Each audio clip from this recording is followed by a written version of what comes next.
Canada. Speaker and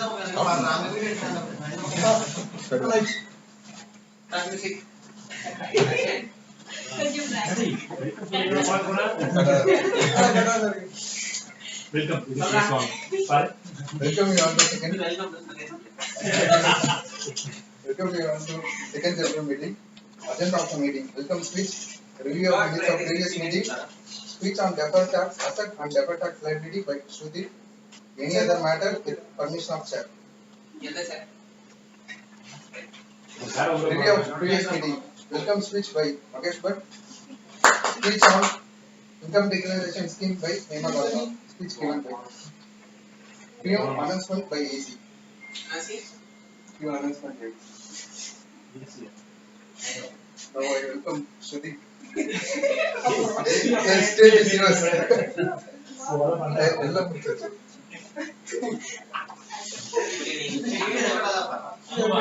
Camera. Okay.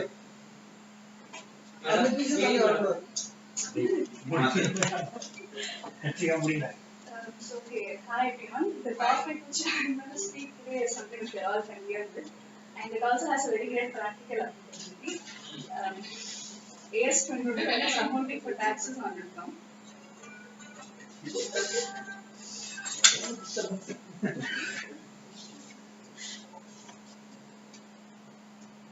Hi everyone. AS22 accounting for taxes on income. Basically, this accounting standard was brought to comply with or to adhere to one particular fundamental accounting concept. So, can anyone tell what it is? This accounting standard was brought to adhere to one particular fundamental accounting concept. So, can anyone tell what it is? Yeah, matching concept. Can you explain how exactly matching concept? Okay, matching concept basically says that the periodic expense has to be matched with the periodic income, irrespective of whether the expenditure or the income is payable in the current year. So this accounting standard, it matches the tax expense of the current year with the book profit for the current year. How exactly it does this is, okay, we all know that there will be a lot of differences between profit as per books and as per the tax records. And these differences can be categorized into two types. One is timing difference and one is permanent difference. Timing differences are those differences which arise in one period and are capable of being reversed in one or more subsequent periods. But permanent differences are those which arise in one period but are not capable of reversal at all. Standing example for timing difference is depreciation. That is the total amount of depreciation as per Companies Act and as per IT records, it's going to be the same. But the time, the period in which it is allowed, over which it is allowed, the useful life, the rate of depreciation, it will differ between the Companies Act and the IT Act. So this is how the timing differences arise. And deferred tax concept is nothing but the tax effect of this timing difference. That is, because of this timing difference, there's going to be a tax saving or a tax liability in the future. And the concept says, deferred tax concept says, we are providing for the future tax saving or the future tax liability in the current year. That is how matching principle is satisfied. And permanent difference example is donation, because it is allowed as an expense under books, but as per ITAC it is disallowed always, and this can never be reversed. It's always disallowed, but here it is allowed. So that's they are the two types of difference: timing and permanent difference. And timing differences, there's an originating timing difference. The deferred tax concept, as I said before, applies only with timing difference. And there is originating timing difference and reversal of timing difference. That is, if the first time the timing difference occurs, for example, the first year of business, when there's a difference in depreciation, that can be an originating timing difference. And when the depreciation, and when the TTL or a TTA created, that has to be reversed when the timing difference differs. Okay, to explain this better, I have a slide. Let's take this example. As the asset cost is 200,000 rupees, and the first year, as per books and as per IT records, is going to be the same. However, as per books, the useful life allowed is 5 years, whereas as per IT records, it's 2 years. So depreciation per year over there is going to be 400 and over here is going to be 1000. And let's assume for simplicity's sake the profit before depreciation is the same. That is the only timing difference is going to be depreciation. So profit before depreciation is 10,000 and 10,000. Over here the depreciation is 400 and over here the depreciation is 1,000. So now we have a profit before tax of 9,600 as per books and as per IT records it's 9,000. Now how this tax effect on timing difference works is, before that I tell 2-3 terms clearly. Current tax. Current tax is the tax payable as per the IT Act, and tax expense, that is the tax expense in your profit and loss account, is going to be the sum of your current tax and your deferred tax. So right now, we saw the timing difference is 600. That is, as per books, it's 400 depreciation, and as per IT Act, it is 1,000. So the timing difference amounts to 600. And the effect of this timing difference is that since there is more depreciation claimed under IT Act, the taxable income is going to be more. So the taxable income is going to be less. Because of that, your current tax, that is tax payable as per the IT Act, is going to be less. Current year, it is going to be less. However, under IT Act, depreciation is going to be allowed only for 2 years, 1,000 and 1,000. After that, there is going to be no more depreciation claim. So in third, fourth, and fifth year, which is till the useful life of the asset, there is going to be no claim of depreciation under IT Act, but you still have 400, 400, 400 depreciation claim as per your books. So in the third, right now, you are claiming more depreciation, okay, and you are getting your current tax is less. However, in the third year, this effect will be reversed. So you are providing right now for the liability that is here. You will be in a position to pay more tax in the third year because your depreciation is going to be less there. So your tax will become low. So you're providing for the tax liability that's going to arise then right now. That is basically the entire concept of this deferred tax. It's the tax effect of this timing difference. So because of this 600, first the current tax is less, and this will lead to a creation of DTL, deferred tax liability, which implies there's going to be a future tax liability, and the amount will be the tax rate on this timing difference. Assuming the standard 30% rate, it will be 30% on 600, that's 180. And the second year also, this is going to be the same case because assuming the profit is same before profit before depreciation is same, there's going to be the same timing difference and the same future tax liability. So till the first 2 years, the closing balance in our DTL is going to be 360 rupees. Third, fourth, and fifth year, there's a timing difference of only 400 because as the books is 400 and IT Act is already fully depreciated. So now, in the third year, as per your IT Act, your current tax will be less in that year. So this leads to DTL, future. Sorry, your current tax will be more, which implies your DTL, which was there in the earlier year, is going to be reversed right now. So, if you ignore this, you can see the figures, and if you reversed it to 120 rupees, that is 30% of 400. So that's how it will happen for all the 3 years. So basically, I've provided for this reversal earlier itself. So that's how the tax effect on timing difference works. And how the matching concept works is, I told it that the tax expense has to be matched with the tax as per book profit, subject to permanent differences. So, in the first year, if you had seen the current tax would be 9,000 into 30%, that's 2,700, and your deferred tax is 180. So, your total tax, your tax expense, which is the sum of your current tax and deferred tax, is 2,880, which is the same as tax as per book profit. That is, if you take a book profit and apply the tax rate, you're going to get the same. And similarly, it happens in the, I just showed for the first and third year, it should happen every year that your current tax and deferred tax together should be equal to the tax rate into your book profit, unless there are no permanent differences. So that's it with the example. Apart from this, for example, there are certain cases under Section 10A and 10B of the IT Act, which has a tax holiday period, or Section 80IA, 80IB. They have certain tax holiday periods for companies located in CZ and all. For such companies, the reversal, you can create a DTA or ETL for the amount that's going to be reversed after the tax holiday period. You cannot create a DTA or ETL for the amount that's going to be reversed in the tax holiday period because during that period there's no concept of tax saving or tax liability. It's going to be nil tax. So whatever is going to be reversed after these 10 years, after the tax holiday period, to that extent you can create a reversal. And then one more section that comes into play is 115 JB, that is my minimum alternate tax. what was happening is many companies they showed a very high book profit, but due to the exemptions and the allowances as per IT Act, their taxable income was almost nil or very less. So they ended up paying very less tax, but were showing the really high book profits and really high EPS and all that.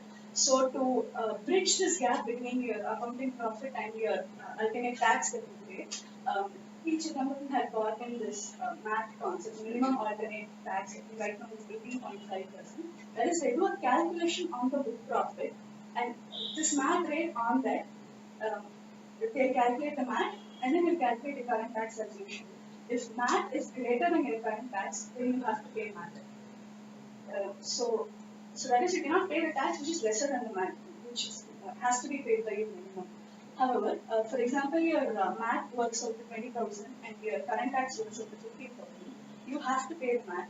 However, the difference over math and your current tax, you can claim it as a math credit, provided you have a you have a reasonable certainty that there is going to be a taxable income in the future. That is, this math credit can be treated somewhat like an advanced tax. Future, that is next, in the future, if you have a taxable income, you can adjust this math credit against your tax payable and make the payment. So, provided there's this reasonable certainty. Reasonable certainty means there's a more than 50% probability that there's going to be a taxable income in the future. Because otherwise, if the point is creating this math. Only if there's a taxable income against which you can adjust this, you create this math credit. Also, for creation of the DTA, DTL we know it's a liability in order for students, so we can go ahead and create a DTA. But for the DTA, you should also see additionally this reasonable certainty that next year there's going to be a taxable income, because against which this DTA can be set off. But for certain items like carry forward of losses and unabsorbed depreciation, you have to see something called a virtual certainty. To create a DTA on these items, you have to see something called a virtual certainty. That is, that there is a strong evidence as on the balance sheet date that, reasonable certainty is more like a probability. Virtual certainty is it's certain it's going to happen in the next year. For example, if you already entered into some contract for the next year, something like that. Only if you have a strong evidence, you can create a DTA for carry forward of losses and unabsorbed depreciation, and also the loss under the head for setting up loss under the head capital gains. So I think that's about it about AS22, and I've just given a basic idea about AS22. And corresponding in AS12 or IAS12, it follows a different approach. Here we've been going as per the profit as per books and your profit as per IT Act, but over there they do something called the balance sheet method. There's no timing difference or permanent difference that they see. They call it as a temporary difference. That is the difference between the carrying amount of your assets and liabilities as per your books and assets and liabilities as per the tax base or as per your IT records. And the difference between this is called temporary difference. And this temporary difference, they again segregate it into taxable temporary difference or deductible temporary difference. A taxable temporary difference is when there will be a tax payment in the future where you have the situation where you have to create a DTL. And a deductible temporary difference is something which will lead to a tax saving in the future, which will lead to creation of the DTA. And they also define how they view the asset as per IT records. Is the asset is nothing but the future deductible amount, and the liability is nothing but the future taxable amount.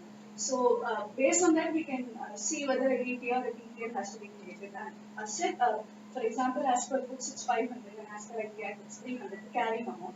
The future deductible amount is 300 as per IT record. So the future deductible amount is less, which means your future tax liability is going to be more. So you create a DTL. That's the same way you see for the liability also. For example, you have a liability, so let's say provision for doubtful debts 1,000 in your books, but the PDD is not allowed as we all as per IT Act. So this will be allowed as an expense only when it becomes an actual bad debt. So as per your tax records, your deductible amount is less, so your taxable amount is more. So in that way, you have to create a DTA. So that's how you see, using the carrying amount of the assets and liabilities, you check whether a DTA or DTA has to be created, and that's the principal difference between your in base 12 and your base 2.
Due to absence of the partners, now I request administrative officer to give the monitor to speak.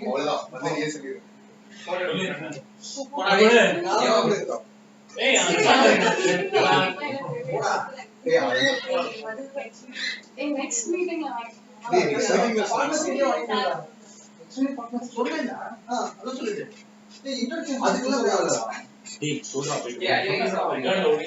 Monitor will be given in the next meeting. So now I request everyone to stand up for national anthem.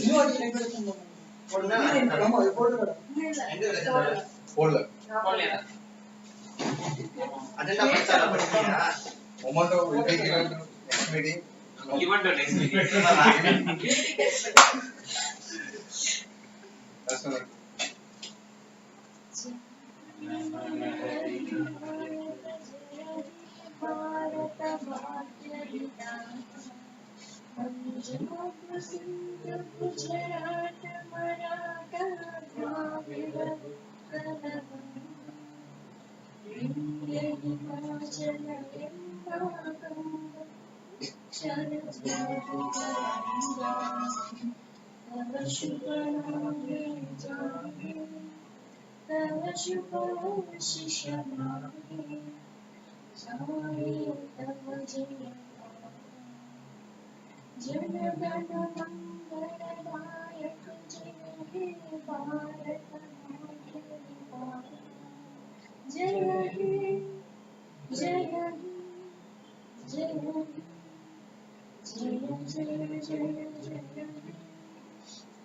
This kind of minutes without print.